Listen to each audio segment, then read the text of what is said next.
ஆனா இந்த மின்சார கட்டணத்தை பொறுத்தவரை நம்முடைய அன்பு சொந்தங்கள் ஒரு விஷயத்தை புரிந்து கொள்ள வேண்டும்.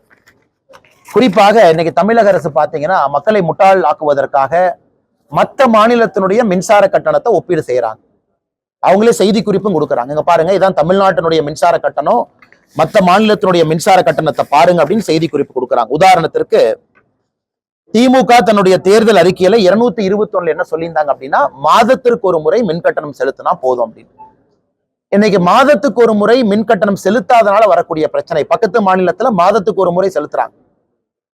இன்னைக்கு மின் கட்டணம் மாதத்துக்கு ஒரு முறை செலுத்தாதனால வரக்கூடிய பிரச்சனை பாருங்க. உதாரணத்திற்கு கோயம்புத்தூர்ல நான் 200 யூனிட் பயன்படுத்துறேன், மாதத்திற்கு ஒரு முறை மின் கட்டணம் செலுத்துறேன் அப்படின்னா 450 ரூபாய். ஆனா 2 மாதத்துக்கு ஒரு முறை நான் செலுத்துறேன், அப்ப இந்த மாசம் 200, அடுத்த மாசம் 200. அப்ப 2 மாதத்துக்கு ஒரு முறை நான் 400 யூனிட் மின் கட்டணம் செலுத்தும் பொழுது அது 1440 ரூபாய். இப்ப மாதத்துக்கு ஒரு முறை செலுத்தினா இந்த மாசம் 450, அடுத்த மாசம் 450, 900, 200 யூனிட்டுக்கு. ஆனா 2 மாதமும் கால்குலேட் பண்ணி ஒரே 400 யூனிட்டா ஸ்லாப் எடுத்து போட்டாங்கன்னா அது 1440. நான் 540 ரூபாய் வெறும் 200 யூனிட் மின்சாரம் பயன்படுத்தினால இழப்பு எனக்கு 540 rupees. இப்ப 300 யூனிட்டுக்கு போலாம். இன்னைக்கு நான் 300 யூனிட் மாசத்துக்கு பயன்படுத்துறேன் அப்படின்னா எனக்கான மின் கட்டணம் 705 ரூபாய். இந்த மாசம் 300, அடுத்த மாசம் 300. திமுக அரசு இருக்கக்கூடிய 2 மாதத்துக்கு ஒரு முறை மின் கட்டணத்தை நான் செலுத்துறேன், 6 யூனிட் செலுத்துறேன் அப்படின்னா அது 2940 ரூபாய். அப்ப 1410 ரூபாய் எங்க இருக்குங்க? 2940 ரூபாய் எங்க இருக்கு? இதுலயே 1500 ரூபாய் எக்ஸ்ட்ரா கொடுக்குறோம். அதனால்தான் மாதம் ஒரு முறை மின்சார கட்டணம் செலுத்துவதற்காக திராவிட முன்னேற்ற கழகத்தினுடைய அரசு சொல்லியிருக்கக்கூடிய வாக்குறுதி 221 நிறைவேற்றினாங்கன்னா குறைந்தபட்சம் தமிழகத்துல யாராக இருந்தாலும் 6000 ரூபாய் குறைந்தபட்சம் அவங்களுக்கு சேமிப்பு கிடைக்கும். இது பக்கத்து மாநிலத்துல பண்ண ஆரம்பிச்சிட்டாங்க. ஆனா திமுக இதை மறைப்பதற்காக பக்கத்து மாநிலத்துல 1 மாசமோ இங்க 2 மாசமோ ஸ்லாப் மாறும், அதை வச்சு ஒரு கம்பாரிசன் காட்டி கொண்டிருக்கின்றார்கள். இதனால பிரச்சனை என்னன்னாங்கன்னா, அடுத்து நீங்கள் அண்ணன் கேட்ட கேள்வி, குறிப்பாக கமர்ஷியல் கனெக்ஷன்ஸ் நீங்க போனீங்கன்னா நான் சொல்லி இருப்பது இன்னும் 2-3 மடங்கு பெருசா இருக்கு. இது தமிழகத்தினுடைய தொழில் வளர்ச்சிக்கு ஒரு மிகப்பெரிய தேக்க நிலையை உண்டாக்கி இருக்கு. அதுல எந்த மாற்று கருத்தும் இல்லை. அடுத்து 2வது பாருங்க, தமிழகத்துல 15 வயசுல இருந்து 29 வயசுக்குள்ள வேலையில்லாத பட்டதாரிகள் 17.5%. நான் சொல்ற டேட்டாவை திமுக சேலஞ்ச் பண்ணட்டும், இது ரொம்ப முக்கியமான ஒரு விஷயங்கண்ணா. 15 வயசுல இருந்து 29 வயசு வரைக்கும் தமிழகத்துல வேலை இல்லாத பட்டதாரிகள், குறிப்பாக 15 வயசு தான் குழந்தை தொழிலாளர். நிறைய பேர் கன்ஃபியூஸ் பண்ணி கூடாதுங்கண்ணா. 15 வயசு கீழே இருக்கும் பொழுதுதான் குழந்தை தொழிலாளர் நம்ம சொல்றோம்.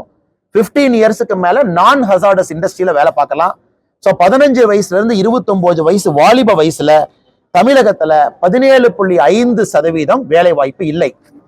இது குஜராத் பக்கத்து மாநிலத்துல பாருங்க 6.1%, கர்நாடகா மகாராஷ்டிரா எடுத்துக்கங்க 7%, 8%. 17.5% தமிழகத்துல வேலை வாய்ப்பு இல்லை என்பதை திமுக முதல்ல ஒத்துக்கணும். இது பாராளுமன்றத்தினுடைய கொஸ்டின் ஆன்சர் செஷன்ல ஒரு அமைச்சர் கொடுக்குறாங்க. 2022-23 டேட்டானா அதுக்கான கடைசி டேட்டா தான் இன்னைக்கு இந்திய அரசு பப்ளிஷ் பண்ணியிருக்காங்க. 2022-23, 23-24 டேட்டா நம்ம கையில இல்ல. இந்த பத்திரிகையாளர் சந்திப்பு முடிச்ச பிறகு நான் உங்களுக்கு கொடுக்குறேன் அந்த டேட்டாவை. அதனால் இன்னைக்கு தமிழகத்துல வேலை வாய்ப்பு இல்லை என்பது அதிகமாகி இருக்கிறது. அதற்கு பல காரணம். குறிப்பாக சிறு குறு தொழில் செய்யறவங்க மின்சார கட்டணம் ஒன்று, பல விஷயத்திற்காக அவங்க ரெக்ரூட் பண்றதை குறைக்கிறாங்க. ஒரு தேக்க நிலையை தமிழகத்துல பார்க்க ஆரம்பிக்கின்றோம். தமிழகத்திற்குள்ளே வந்திருக்கக்கூடிய உதாரணத்திற்கு எஃப்டிஐ இன்வெஸ்ட்மெண்ட் பாருங்க. தமிழகத்திற்குள்ளே வந்திருக்கக்கூடிய எஃப்டிஐ இன்வெஸ்ட்மெண்ட் மற்ற மாநிலத்தை பார்க்கும் பொழுது ரொம்ப குறைவா இருக்கு. உதாரணத்துக்கு நான் ஒரு டேட்டா உங்களுக்கு கொடுக்குறேன் பாருங்க. இன்னைக்கு தமிழகத்திற்குள்ள வந்திருக்கக்கூடிய எஃப்டிஐ இன்வெஸ்ட்மெண்ட் பாருங்க, 2024ல 20,157 கோடி, ஒரு வருஷத்துக்கு 20,157 கோடி வந்திருக்கு. மகாராஷ்டிரால இதே ஆண்டுல 1,25,101 கோடி, குஜராத்ல 60,600 கோடி. சோ தமிழகத்தை விட மகாராஷ்டிராவை பொறுத்தவரை 5 மடங்கு, குஜராத் கிட்டத்தட்ட 3 மடங்கு இருக்கு. அப்படி இருக்கும் பொழுது எப்படி புதிதாக ஒரு பெரிய தொழிற்சாலை இங்கே வரும்? நான் ஏற்கனவே சொன்னேன், தமிழ்நாட்டுல பாத்தீங்கன்னா 17.5% அன்எம்ப்ளாய்மெண்ட் இந்த ஏஜ் குரூப்ல. அதே குஜராத்ல 5.1, உத்தரப்பிரதேஷ்ல 7, கர்நாடகால 8.5, மகாராஷ்டிரால 10.9.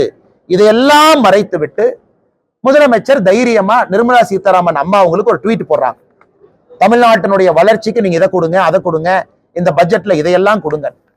அதனால் நேற்று நாங்கள் மாண்புமிகு முதலமைச்சர் அவர்களுக்கு ஒரு பதில் சொல்லி இருக்கின்றோம். தமிழகத்திற்கு என்னெல்லாம் வந்திருக்கு, என்ன திட்டமெல்லாம் வந்திருக்கு, முதலமைச்சர் கேட்டிருக்கக்கூடிய திட்டங்களும் வரத்தான் போகுது. ஆனால் நீங்கள் செய்யாததை மறைப்பதற்காக எல்லாம் மத்திய அரசு கொடுக்க வேண்டும் என்கின்ற பழிய போடாதீங்க என்பதையும் சொல்லி இருக்கின்றோம். இல்ல மின்சார கட்டணம் முதல் இவ்வளவு பேசுற முதலமைச்சர் மாதத்திற்கு ஒரு முறை மின்சார கட்டணத்தை கணக்கீடு செய்வோம்னு சொல்றதுக்கு 1 நிமிஷம் ஆகும். அதை சொன்னாங்கன்னா நாங்க புள்ளி விவரத்துல 200 யூனிட்டுக்கும் 300 யூனிட்டுக்கும் டிஃபரன்சியேஷன் கொடுத்திருக்கோம். அதுலயே எவ்வளவு சேமிப்பு நீங்க பாருங்க. 300 யூனிட் கிட்டத்தட்ட 1400 சில்லற ரூபாய், 1500 ரூபாய் சேமிப்பு வருது. இதையெல்லாம் செய்யாம முதலமைச்சர் அவர்கள் எதோ பேசுறாங்க. பாதகம் செய்பவரை கண்டால் நாம் பயங்கொள்ளலாகாது பாப்பா, மோதி மிதித்து விடு பாப்பா, அவர் முகத்தில் உமிழ்ந்து விடு பாப்பா. அண்மை செய்திகளை உடனுக்குடன் தெரிந்து கொள்ள இணைந்திருங்கள் இயம்நாடு தொலைக்காட்சியுடன்.